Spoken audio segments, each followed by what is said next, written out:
మెదక్ జిల్లా నార్సింగి మండలంలో యూరియా కొరత లేదని రైతులు ఆందోళన చెందవద్దని మండల వ్యవసాయాధికారి భరత్ కుమార్ మంగళవారం రోజున విలేకరుల సమావేశంలో అన్నారు. రైతులు పంటకు యూరియా ఏ దశలో ఎంత అవసరం అంతే కొనుగోలు చేయాలని సూచించారు.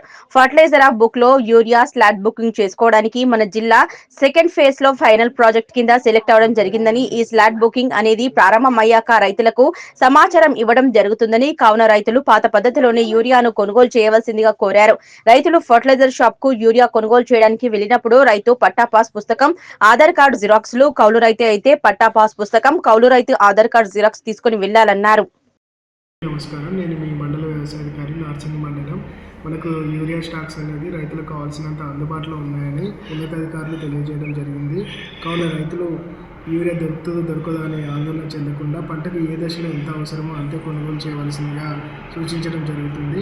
మనకి ఫర్టిలైజర్ బుకింగ్ యాప్లో యూరియాని స్లాట్ బుక్ చేసుకోవడానికి మన జిల్లా సెకండ్ ఫేజ్లో పైలట్ ప్రాజెక్ట్ కింద సెలెక్ట్ అవ్వడం జరిగింది. ఈ స్లాట్స్ అనేది మనకు స్టార్ట్ అయిన తర్వాత రైతులకి సమాచారం అనేది ఇవ్వడం జరుగుతుంది. కావున రైతులు పాత పద్ధతిలోనే యూరియా అనేది కొనుగోలు చేయవలసిందిగా సూచించడం జరుగుతుంది. రైతులు ఫర్టిలైజర్ షాప్కి వెళ్ళి యూరియా కొనుగోలు చేసేటప్పుడు రైతు వెంట పట్టాదారు పాస్బుక్ జిరాక్స్, దాంతోపాటు రైతు యొక్క ఆధార్ కార్డు యొక్క జిరాక్స్ అనేది తీసుకెళ్ళాలి. ఒకవేళ కౌలు రైతులు అయినట్లయితే పట్టదారి యొక్క పాస్ పుస్తకము మరియు కౌలు రైతు యొక్క ఆధార్ కార్డు అనేది తీసుకొని వెళ్ళవలసిందిగా సూచించడం జరుగుతుంది.